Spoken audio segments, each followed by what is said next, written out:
Bismillahirrahmanirrahim. Innal hamdalillahi nahmaduhu wa nasta'inuhu wa nastaghfiruh wa na'udzu billahi min syururi anfusina wa min sayyiati a'malina. May yahdihillahu fala mudhillalah wa may yudlil fala hadiyalah.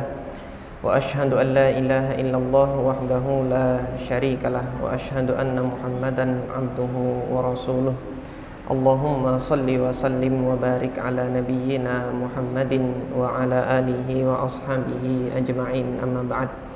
Alhamdulillah, jamaah sekalian yang dirahmati oleh Allah Subhanahu wa taala, pekan yang kemarin kita telah memulai muqaddimah atau pengantar untuk fikih kurban, di mana hukum ibadah kurban ini sudah kita bahas kemarin, bahwasanya jumhur atau mayoritas ulama berpendapat bahwasanya ibadah kurban ini hukumnya adalah sunnah, tidak sampai pada derajat wajib. Kemudian sebagian ulama berpendapat wajib bagi yang mampu. Sebagian ulama berpendapat wajib bagi yang mampu, didasarkan pada hadis Nabi Shallallahu Alaihi Wasallam yang diriwayatkan diantaranya yakni oleh Al-Imam Ahmad ibn Hanbal dan Imam Ibnu Majah di dalam sunannya, Imam Ahmad di dalam musnadnya, bahwasanya Nabi Sallallahu Alaihi Wasallam bersabda, man wajada sa'atan li an yudhhiya falam yudhhi fala yahdur musallana. Barang siapa yang memiliki keluasan harta, dia mendapati keluasan harta, li'an yudhhiya, untuk melakukan ibadah kurban, untuk menyembelih hewan kurban, falam yudhhi, tapi dia tidak mau menyembelih, fala yahdur musallana, maka janganlah ia hadir di musola kita. Nah, ini yang menjadi dasar dalil bagi para ulama yang menyatakan bahwasanya ibadah kurban itu adalah wajib. Nah, diantaranya adalah Al-Imam Abu Hanifah rahimahullah, kemudian Al-Imam Al-Laits ibn Sa'ad, kemudian Al-Imam Al-Auza'i. Namun jumhur atau mayoritas ulama menjawab hadis ini bahwasanya hadis ini yang pertama, dia tidak sampai kepada Nabi sallallahu alaihi wasallam. As-sahih bi anna hadzal hadis mauquf. Hadis ini terhenti sampai pada Abu Hurairah radhiyallahu taala anhu. Artinya ini merupakan fatwanya Abu Hurairah radhiyallahu anhu. Kalau begitu, kenapa kita tidak mengatakan bahwasanya Abu Hurairah berpendapat bahwasanya ibadah kurban adalah wajib, gitu kan? Nah, secara matan hadis ini pula tidak didapati adanya paksaan untuk menyembelih hewan kurban. Kenapa demikian? Ini mungkin kami ulangi kembali, bahwasanya perkara yang wajib itu adalah perkara yang diperintahkan oleh Allah, dan perintahnya itu sifatnya dipaksa. Itu wajib. Jadi kita mendapati perintah dari Allah, dan kemudian di dalam perintah tersebut ada sifat paksaan. Kemudian pendapat hukum yang sunnah, ada perintah dari Allah atau ada isyarat bahwasanya seorang hamba itu kalau melakukannya Allah senang, tetapi tidak ada paksaan untuk perkara yang sunnah ini. Jadi ada perintah tetapi tidak dipaksa, ini hukumnya adalah sunnah. Kemudian perkara-perkara yang dilarang oleh Allah Subhanahu wa taala, dan larangan tersebut ada sifat paksaan. Artinya paksanya itu dengan apa? Dengan ancaman. Sudah dilarang, kalau kamu melakukannya kamu dapat ini. Yang melakukannya nanti begini. Nah, itu ada ancaman demikian, berarti ada paksaan. Namun sesuatu yang mungkin dilarang, ada larangan dari Allah maupun dari Nabi, ternyata kemudian di lain kesempatan Nabi melakukannya, atau kemudian di lain kesempatan ada sahabat yang melakukannya di hadapan Nabi namun tidak ditegur oleh Nabi Shallallahu Alaihi Wasallam. Nah, yang demikian ini menunjukkan bahwasanya larangan tersebut tidak dipaksa, namun ketika seorang muslim meninggalkan larangan tersebut, Allah senang, Allah meridhai muslim tersebut. Ini yang disebut dengan makruh. Nah, hadis ini tadi yang mana jumhur a'immatul hadis, para imam ahli hadis ini menyatakan bahwasanya hadis ini mauquf. Di antara yang menyatakan hadis ini mauquf, yang pertama adalah Al-Imam Al-Baihaqi rahimahullah. Kemudian Al-Imam Ibnu Abdul Bar ini dalam kitab beliau At-Tamhid lima fil Muwatta'i minal Ma'ani wal Asanid. Kemudian Al-Habib Ibnu Hajar rahimahullah menyatakan bahwasanya hadis ini mauquf. Secara matannya, ketika kita melihat barang siapa yang memiliki keluasan harta untuk berkurban, namun dia tidak berkurban, maka jangan dia hadir di tempat sholat kita ini. Nah, secara matannya atau redaksi hadisnya tidak ada ancaman seseorang yang tidak berkurban ini dia mendapatkan siksa neraka atau kemudian dicabut keberkahannya, tidak dilihat di sini. Tetapi maksimal jangan hadir di tempat sholat kita. Tempat sholat kita ini di mana? Ini menunjukkan bahwasannya sholat Idul Adha itu dilakukan bukan di masjid, namun di mana? Di lapangan. Hanya hadisnya di sini disebut musalla. Jadi dia di tempat yang terbuka luas. Jadi sholat Id baik Idul Fitri maupun Idul Adha itu dilakukan di tempat yang terbuka. Kenapa kok tidak di Masjid Nabi? Masjid Nabi nggak cukup waktu itu. Karena yang hadir semuanya jamaah laki-laki dan perempuan, baik perempuan yang sedang haid itu juga diperintahkan oleh Nabi untuk hadir, makanya dilakukan di musalla. Nah, hadis yang semisal yang sama redaksinya yang ada di dalam Sahih Muslim, yaitu tentang larangan memakan bawang putih, thum. Man akala min hadhihi syajarah fala yaqrabanna masajidana. Barang siapa yang dia memakan tanaman ini, redaksi lain disebutkan al-baqlah, yaitu jenis sayuran ini, maka janganlah ia mendekati masjid kita. Dan Nabi mengatakan yang makan bawang ini janganlah mendekati masjid kita. Sama seperti redaksi hadis yang tidak mau berkurban ini, jangan dekat-dekat tempat sholat kita, jangan hadir di tempat sholat kita. Artinya kalau jangan dekat tempat sholat kita ini dianggap sebagai ancaman yang konsekuensinya itu dosa, maka makan bawang putih itu juga berdosa gitu. Tetapi siapa para ulama yang kemudian menyatakan makan bawang putih itu berdosa dan hukumnya haram? Tidak ada. Hanya saja Nabi tidak menyenangi. Dan dalam redaksi yang dalam riwayat yang lain, Nabi SAW menyampaikan illahnya atau sebabnya kenapa kok jangan dekat-dekat masjid kami. Jangan dekat-dekat masjid kami karena apa? Innal malaikata tata'adza mimma ta'adza bihi banu Adam. Malaikat itu terganggu dengan aroma yang ditimbulkan dari makan bawang putih itu, sebagaimana Bani Adam itu juga terganggu ketika mencium bau tersebut. Sehingga hal tersebut tidak disenangi. Maka sebelum sholat meninggalkan makan bawang putih itu lebih dicintai oleh Allah Subhanahu wa taala. Tetapi sebelum waktu sholat sengaja makan bawang putih, hal tersebut maksimal itu dibenci. Maka narasi hadisnya kan hampir sama dengan hadis man wajada sa'atan ini, barang siapa yang mendapati keluasan harta namun ia tidak berkurban, maka janganlah ia mendekati tempat sholat kita ini. Allah Ta'ala a'lam. Larangan untuk jangan mendekati tempat sholat kita ini menunjukkan apa? Dibencinya karakter orang tersebut. Artinya dia punya duit tapi nggak mau berkurban, tapi dia dekat-dekat tempat sholat, karena di tempat sholat itu ada penyembelihan hewan dengan harapan dia dapat jatah daging gitu. Maksudnya apa? Giliran giliran dianjurkan untuk berkurban dia ogah-ogahan, tetapi pada saat pembagian daging kurban dia datang mau minta jatah. Orang yang kayak gini kira-kira itu dia dibenci kah, atau orang yang seperti ini sudah pendosa gitu kan? Karena rahmat dari Allah Azza wa Jal, yang demikian ini belum dicatatkan dosa, tetapi karakter orang yang seperti ini tidak disenangi. Maka inilah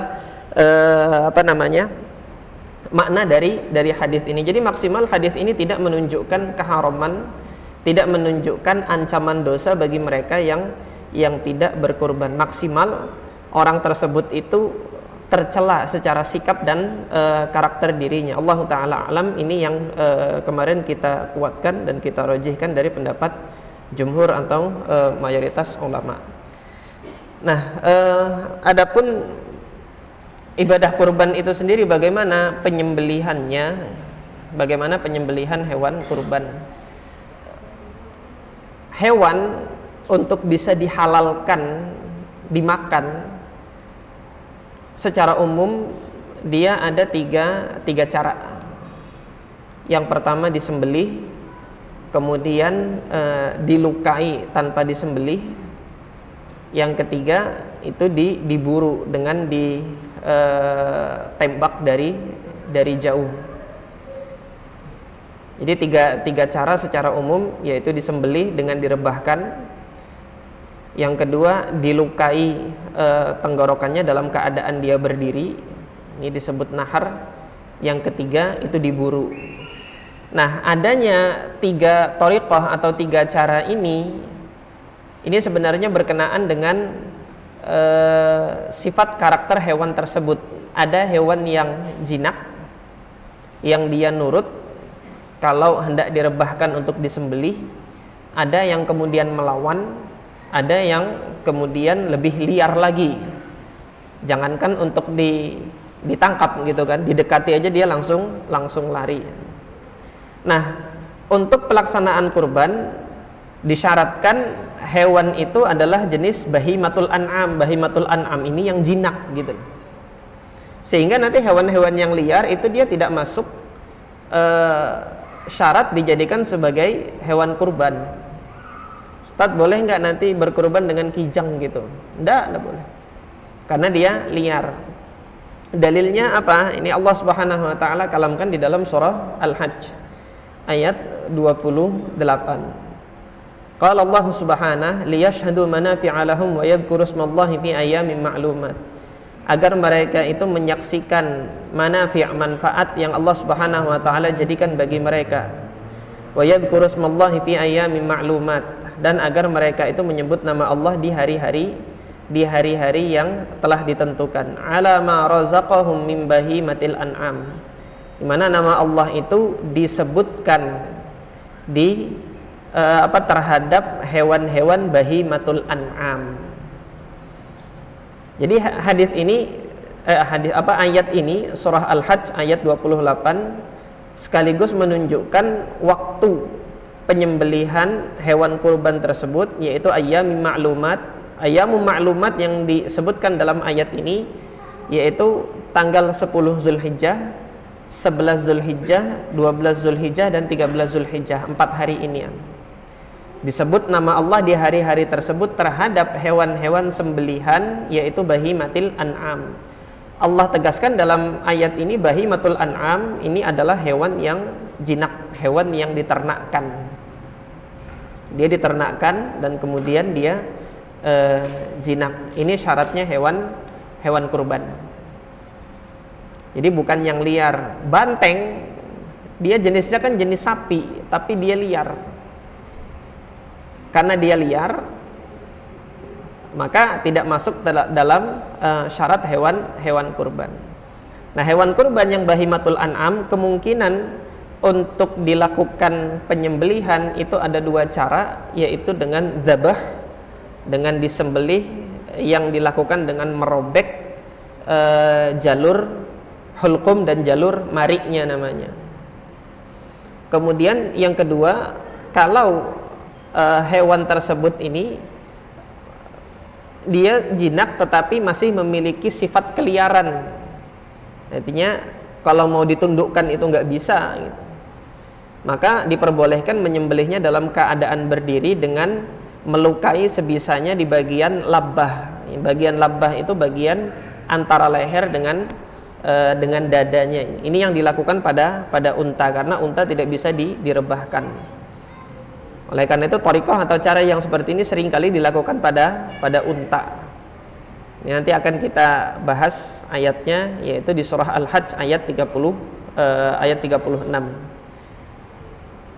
Nah, karena dua cara ini yang bisa dilakukan untuk hewan bahimatul an'am tadi, maka untuk ibadah kurban ini cara penyembelihannya itu dua ini saja. Jadi tidak dibenarkan untuk ibadah kurban itu dilakukan dengan berburu.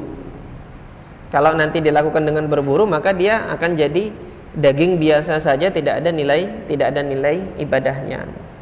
Nah, dalam hal ini kita mengenal cara penyembelihan untuk hewan kurban ini ada dua. Yang pertama adalah az-zabhu, yang kedua adalah an-nahru. Zabah ini menyembelih dengan direbahkan, yang mana artinya secara bahasa az-zabhu itu asyaqqu itu merobek. Jadi yang dilakukan adalah merobek dengan alat yang tajam, entah itu pisau, entah itu parang. Jadi dirobek. Apa yang dirobek? Jadi sayatan yang merobek. Yang dirobek sunnahnya ada 4 jalur, dan kemudian wajibnya ada dua jalur. Suatu sembelihan itu dianggap sah kalau 2 jalur ini terpotong, yaitu jalur hulqum namanya. Hulqum ini jalur makan. Kemudian al-mari yaitu jalur nafas. Nah, ini 2 jalur ini, kalau antum mungkin masih ingat pelajaran biologi dulu, namanya itu satu kerongkongan, yang satu trakea namanya. Jadi dia ada jalur nafas dan jalur makan. Nah, adapun kalau untuk kita manusia ini ada katup yang terbuka dan tertutup. Jadi pada saat antum menelan makanan, itu katup yang digunakan untuk saluran nafas itu tertutup. Makanya antum ketika menelan makanan itu jalur nafas itu ditutup. Ketika antum bernafas, jalur yang untuk makanan itu ditutup. Jadi buka tutup seperti ini. Nah, ketika antum makan sambil bernafas, makanya keselak gitu kan. Karena katupnya tuh bingung dia mau nutup yang mana gitu kan. Akhirnya yang harusnya masuk ke kerongkongan salah masuk ke paru-paru, tapi sebelum masuk ke paru-paru di bagian sini sudah menolak dulu, makanya batuk, keselak gitu. Ini mekanisme yang Allah Subhanahu wa taala anugerahkan bagi makhluk hidup agar nggak salah masuk tempat gitu antara makanan dengan nafas. Jadi demikian. Nah, 2 jalur ini kalau sudah dipotong, sembelihan itu sah. Hanya saja hukumnya makruh. Kenapa kok makruh? Ya hewannya tersiksa, dia lama matinya gitu. Dan yang sunnah ditambah 2 jalur lagi, yaitu jalur urat nadi di kanan dan di kiri. 2 jalur urat nadi di kanan dan di kiri. Itu kalau antum pegang leher antum sebelah kanan sebelah kiri itu ada denyutnya, det. Nah, ini hewan bahimatul an'am juga Allah Subhanahu wa taala berikan, anugerahkan jalur darah di kanan dan di kiri, itu urat nadi itu. Jadi 4 ini sudah terpotong, maka sah sembelihan seseorang. Demikian yang ditegaskan oleh para ulama, diantaranya A'immatus Syafi'iyah, sebagaimana ditegaskan oleh Al-Qadhi Abu Suja' itu di dalam matan Ghayah wa Taqribnya. Beliau menyatakan demikian, bahwasanya yang sah al-mujzi, yang sah sembelihan itu 2 yang terpotong, yaitu hulqum dengan mari. Kemudian yang sunnahnya ditambah lagi dengan 2 jalur. yaitu urat nadi yang sebelah kanan dan sebelah kiri yang disebut dengan al-wadajaini. Nah, Al-Qadhi Abu Suja' rahimahullah ini menerangkan tentang dua cara penyembelihan ini. Ma qudira ala zakatihi fa zakatuhu fi halqihi wa labbatihi. Hewan yang mampu atau sanggup untuk disembelih maka hendaknya disembelih, dan penyembelihannya itu boleh di dua tempat. Yang pertama di halq, fi halqihi, boleh di halq. Halq ini bagian leher hewan tersebut yang dekat ke arah kepala. Walabbatihi, atau boleh juga di bagian labbah, yaitu leher hewan yang dia lebih mendekat ke arah dadanya hewan tersebut.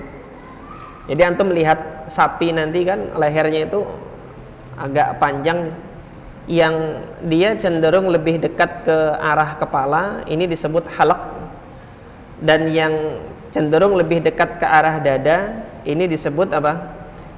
Disebut labbah. Jadi boleh di dua tempat tersebut, yang penting di lehernya, karena tempat dari dua jalur hulqum dengan marik tadi ada di situ.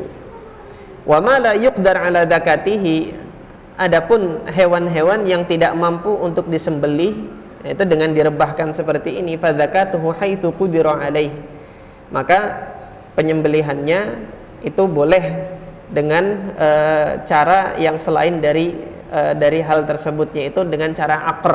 Akr itu dilukai. Nah, ini untuk unta, yaitu melakukan nahar. Ini cara yang kedua disebut dengan nahar. Nahar itu apa? Sekedar dilukai di bagian labbahnya.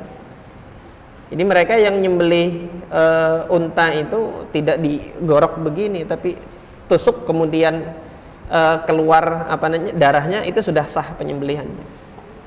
Dan pisaunya tajam, jadi terkadang dicucuk begini, tapi ada yang pisaunya itu dengan sekali sayatan terputus, maka itu namanya dzabah. Adapun dalil bagi dua thariqah ini, dalil bagi dua cara yang seperti ini, yang pertama yaitu dalil dzabah, dalil penyembelihan dengan cara dzabah, yaitu menyembelih dengan direbahkan, ditenangkan hewan tersebut dan disembelih hingga terbuka, sobek jalur makan dan jalur nafasnya itu sobek, disertai juga robekan di jalur urat nadi di kanan dan kiri.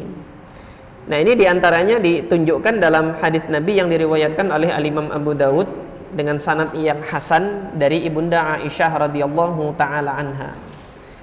Qala anna Rasulullah sallallahu alaihi wasallam, an Aisyah radhiyallahu anha, anna Rasulullah sallallahu alaihi wasallam amara bi kabshin aqrana. Rasulullah sallallahu alaihi wasallam memerintahkan untuk membawakan kambing yang akron. Kambing akron itu berarti dia bertanduk. Nah, ini menunjukkan sunnahnya hewan yang disembelih itu memiliki tanduk, bikabshin akron. Yata'u fi sawadin, dia menginjak di tempat yang hitam. Nah, apa maksudnya menginjak di tempat yang hitam? Artinya kakinya itu bulunya hitam, jadi rambut-rambut di kakinya hitam. Wa yanzuru fi sawadin, melihat di tempat yang hitam. Artinya apa? Bulu-bulu yang di sekitar atau rambut-rambut yang di sekitar mata dari kambing tersebut hitam. Wa yabruku fi sawadin, dan kemudian dia duduk di tempat yang hitam. Artinya kaki kaki belakangnya itu juga bulu-bulunya hitam. Selain dari bagian tubuh yang disebutkan oleh Nabi ini, warnanya putih.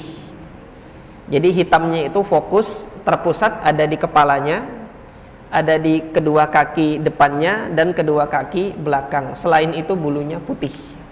Nah, antum kalau punya kambing kayak gini, ini kan cantik nih kambing ini, indah warna bulunya. Biasanya yang punya kambing begini sayang, ini bagus nih bulunya nih, yang lain aja deh disembelih gitu kan. Nah, tapi justru yang warna bulunya indah inilah yang kemudian disunahkan. Artinya ketika nanti antum melihat, antum punya hewan ternak gitu, mana yang antum lebih utamakan untuk dikurbankan, yaitu apa? Yang dia secara penampilannya itu nyaman untuk dilihat.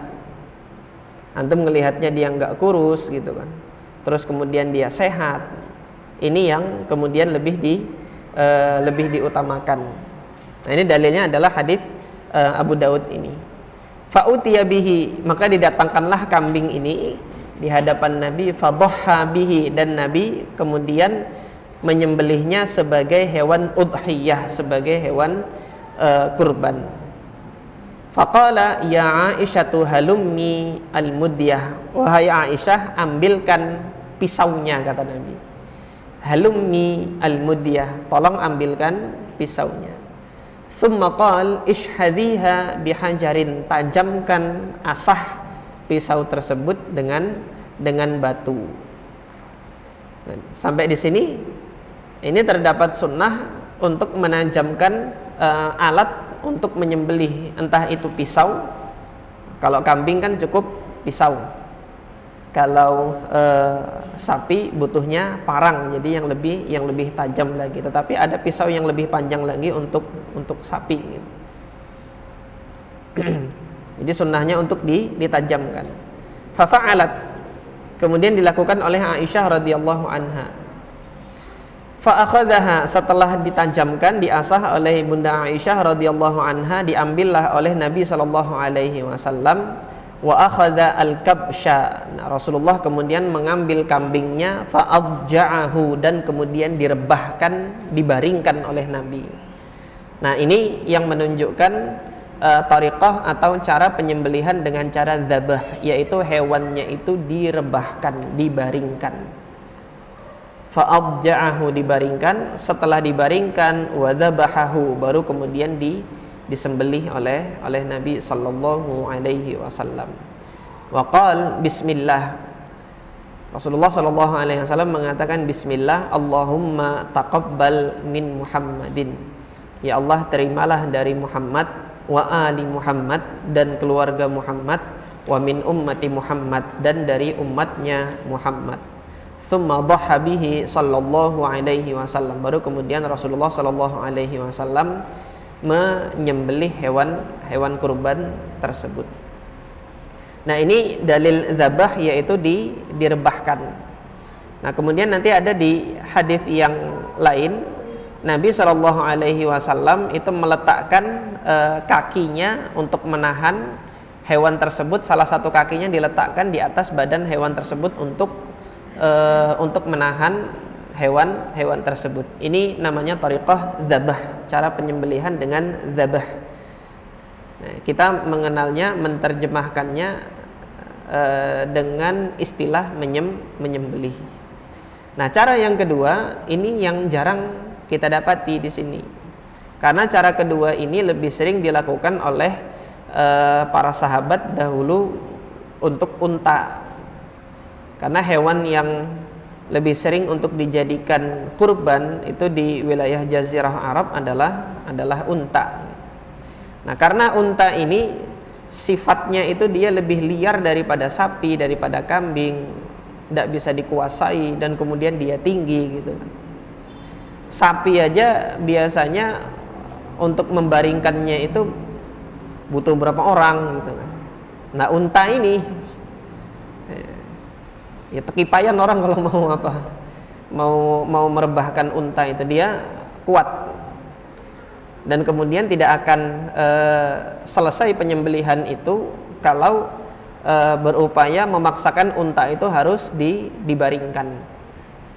Nah, oleh karena itu dalil yang cara yang kedua yang diizinkan oleh syariat dan diajarkan oleh syariat untuk dilakukan, yaitu dengan nahr, yaitu disembelih dalam keadaan berdiri dan dilukai di wilayah lehernya itu, meskipun tidak sampai robek dia, karena dia perlu tempo yang cepat. Karena ketika unta itu dia tahu dia hendak akan dilukai, antum duluan yang dilukainya nanti gitu loh. Makanya sebelum dia mengetahui antum hendak melukai dia, cep gitu. Itu namanya dinamakan dengan nahar. Ini dalilnya Allah Subhanahu wa taala sebutkan di dalam surah Al-Hajj ayat 36. Di surah Al-Hajj ayat 36 ini Allah sebutkan hewannya memang unta gitu kan. Wal budna ja'alnaha lakum min sya'airillahi lakum. Al budn yaitu unta kami jadikan, kata Allah, kami jadikan hewan ini lakum untuk kalian semuanya, min sya'airillah, dan unta ini dia adalah sebagian dari syiar Allah, yaitu tanda dari Allah Subhanahu wa taala atas nikmat yang Allah berikan di muka bumi ini. Sya'airillahi lakum fiha khair, di dalam unta tersebut ada banyak kebaikan. Allah perintahkan fadhkurusmallah, sebutlah nama Allah, alaiha, atas hewan ini, yaitu atas hewan unta itu, sawaffa. Itu di dalam Al-Quran Allah tegaskan sawaffa, dalam keadaan sawaf. Apa itu keadaan sawaf? Keadaan sawaf ini dijelaskan oleh para a'immatut tafsir, para imam ahli tafsir, diantaranya yang saya kutip pada kesempatan ini yaitu Al-Imam Al-Baghawi rahimahullah. Al-Imam Al-Baghawi di dalam tafsirnya mengatakan sawafa ay qiyaman, yaitu sembelihlah, sebutlah nama Allah terhadap hewan ini untuk menyembelihnya dalam keadaan berdiri, qiyaman. Berdiri yang bagaimana? Ala salasi qawaima, berdiri hanya dengan 3 kaki saja. Qad saffat rijlaiha wa ihda yadaiha, yaitu 3 kaki ini 2 kaki belakang, saffat rijlaiha wa ihda yadaiha, dan salah satu dari kaki depannya. Kaki depannya yaitu kaki kanan. Jadi unta ini dalam keadaan berdiri dengan 3 kaki, 2 kaki belakang dan 1 kaki depan yang kanan. Adapun kaki yang kiri diapakan? Wa yaduha al-yusra ma'qulatun, sementara kakinya yang sebelah kiri di bagian depan itu diikat. Jadi dalam keadaan berdiri itu ditekuk kaki kirinya itu unta dan kemudian diikat. Ma'qulah dengan iqal. Jadi iqal itu tali untuk mengikat unta. Biasanya para peternak unta melakukan hal ini ketika memerah susu.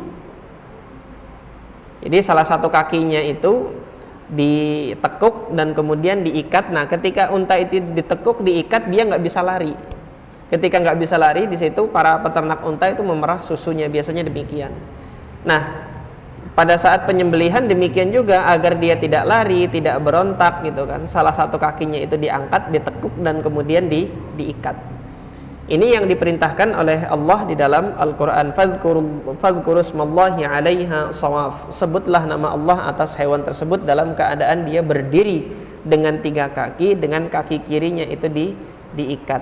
Fayanharuha kadzalik. Nah, dengan demikian ini lebih memungkinkan bagi orang yang menyembelihnya itu untuk melakukan nahar, yaitu nanti dilukai di bagian labbahnya.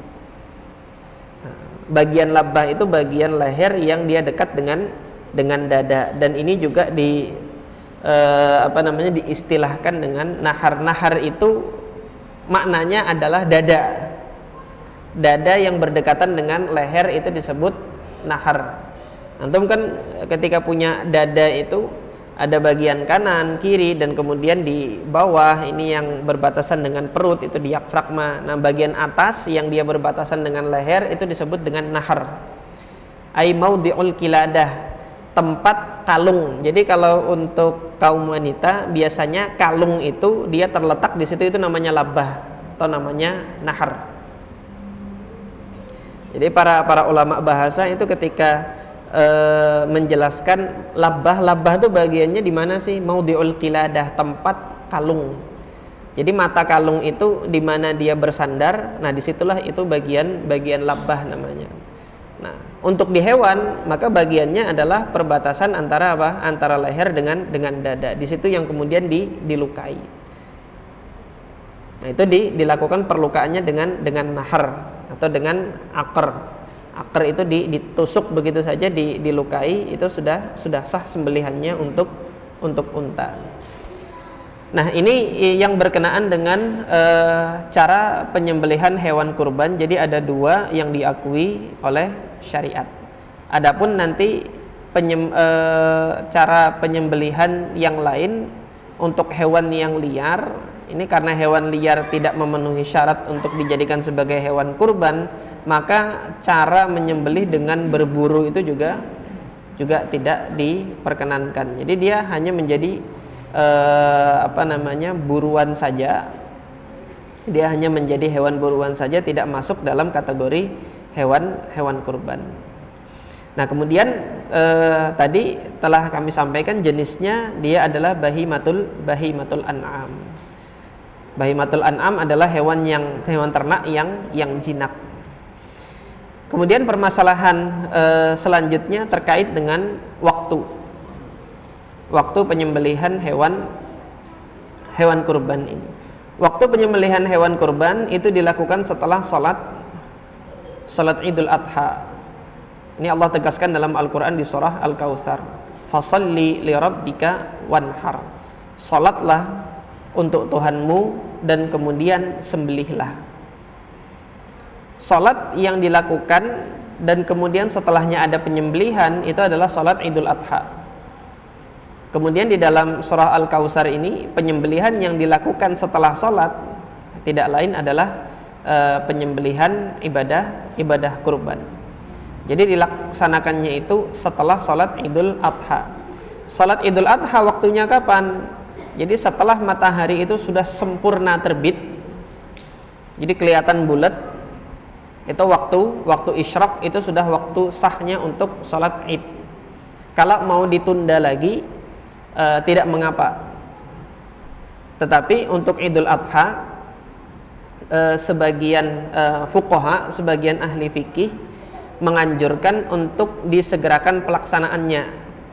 Berbeda dengan Idul Fitri. Sebagian fuqaha ada yang menganjurkan Idul Fitri agak diakhirkan. Kenapa kok ada diakhirkan? Agar memberikan kesempatan pembagian zakat yang belum dia dapat hendaknya dituntaskan. Karena kalau sudah sholat Idul Fitri, zakat itu dianggap sebagai sedekah biasa. Fahiya sadaqatun minas sadaqat, kata Nabi. Man addaha ba'da shalah fahiya sadaqatun minas sadaqat. Maka diantara ahli fikih ada yang menganjurkan agak diakhirkan. Siapa tahu masih ada yang belum menunaikan zakat fitri agar segera ditunaikan sebelum sholat Idul Fitri. Nah, adapun Idul Adha karena setelahnya itu hendak penyembelihan, maka lebih dianjurkan untuk melaksanakannya begitu masuk waktunya, yaitu matahari sudah sempurna terbit, sudah terlihat, tidak ada waktu pelarangan lagi. Karena kita sudah membahas waktu pelarangan sholat kemarin, kapan? Yaitu begitu matahari baru muncul, itu tulu' namanya, waktu tulu'. Begitu matahari itu baru muncul sampai dia sempurna terlihat, itu adalah waktu larangan. Pada saat sudah sempurna terlihat dia di atas ufuk, baru diperbolehkan untuk melaksanakan sholat. Nah, sampai di sini ketika sudah masuk waktunya itu hendaknya segera dilaksanakan sholat, yaitu sholat Idul Adha, dan kemudian khutbah. Setelah khutbah barulah dilaksanakan penyembelihan ini. Itu mulai waktunya diperbolehkan untuk penyembelihan. Berlanjut setelah itu di tanggal 11 bulan Zulhijjah, lanjut lagi tanggal 12, dan lanjut lagi tanggal 13 sampai terbenam matahari di tanggal 13. Jadi sampai terbenam matahari di tanggal 13. Nah, di hari-hari ini itu disunnahkan untuk memperbanyak zikir. Oleh karena itu, tradisi yang diwariskan dari sejak zaman para salaf sampai masa kita ini, setiap selesai sholat 5 waktu itu disunnahkan untuk mengumandangkan takbir. Karena di hari-hari tersebut adalah hari yang diperintahkan oleh Allah untuk menyebut nama Allah, berzikir nama Allah sebanyak-banyaknya itu. Dan ini sudah ditegaskan oleh Al-Imam Asy-Syirazi itu dalam kitab beliau Al-Muhadzab. Beliau menukilkan bahwasanya apa? Mengumandangkan takbir, namanya takbir muqayyad itu, selepas sholat 5 waktu, ini adalah tradisi naqalahu al-khalaf anis salaf, yang diwarisi generasi khalaf dari generasi salaf. Guru kami Syekh Abdul Bari Ibn Hamad Al-Ansari hafizahullah menulis ada satu tulisan singkat yang meluruskan anggapan sebagian orang. Ada sebagian orang menganggap bahwasanya apa? Mengumandangkan takbir itu di setiap selepas salat 5 waktu di hari-hari Mina itu, yaitu 10, 11, 12, 13 Zulhijjah. Itu ada yang mengatakan ini bid'ah gitu, nggak ada dalilnya. Alhamdulillah guru kami Syekh Abdul Bari Ibn Hamad Al-Ansari menunjukkan dalil-dalilnya, dan di antara penukilan salaf an khalaf itu disampaikan dari oleh Al-Imam Asy-Syirazi rahimahullah itu dalam kitab beliau Al-Muhadzab. Jadi demikian. Nah, itu di hari-hari tersebut sampai nanti terbenam matahari. Di tanggal 13 ini waktu penyembelihan hewan kurban. Kemudian ini faidah saya sampaikan, ada satu riwayat yang dibawakan oleh Al-Imam Al-Baihaqi rahimahullah dengan sanad yang hasan, bahwasanya para sahabat dahulu terkadang mengakhirkan penyembelihan hewan kurban itu sampai di akhir bulan Zulhijjah. Kenapa? Kalau ada perkara yang mendesak, yaitu hewan kurbannya tidak cukup gemuk pada saat itu. Jadi sebagian sahabat ketika punya hewan kurban yang tidak cukup gemuk, mereka kemudian mengakhirkan penyembelihannya itu hingga akhir bulan Zulhijjah. Nah, riwayat ini dibawakan oleh Al-Imam Al-Baihaqi dengan sanad yang hasan di dalam sunannya. Tentunya faidah dari faidah dari riwayat ini, kebolehan untuk menyembelihnya itu melewati hari tasyrik, yaitu melewati tanggal 13 Zulhijjah, ini terkait dengan rukhsah kalau memang ada uzur penyembelihan tidak bisa dilakukan tanggal 10, tidak bisa dilakukan tanggal 11, tidak bisa dilakukan tanggal 12, dan tidak bisa dilakukan tanggal 13, maka hendaknya nanti boleh untuk diakhirkan, dan batasannya itu adalah sampai terbit hilal bulan Muharram. Artinya selama masih bulan Zulhijjah itu masih ada rukhsah kalau memang tidak bisa disembelih di 4 hari ini. Nah, tapi insya Allah biidznillah saya lihat panitia kurban ini hari pertamanya udah selesai, biasanya di masjid-masjid. Yang saya dapati panitia kurban itu yang kambingnya itu nggak habis disembelih itu di pondok pesantren saya di Gontor itu.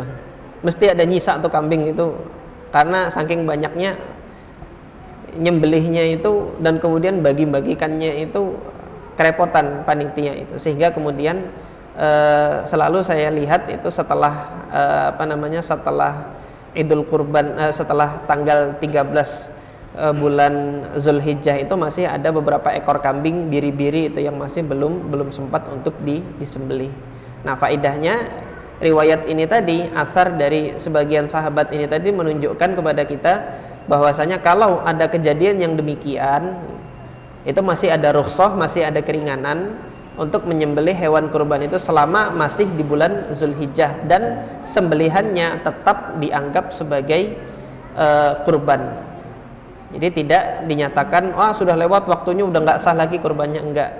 Kenapa kok tidak demikian? Para sahabat dahulu demikian. Bahkan keperluannya para sahabat untuk menggemukkan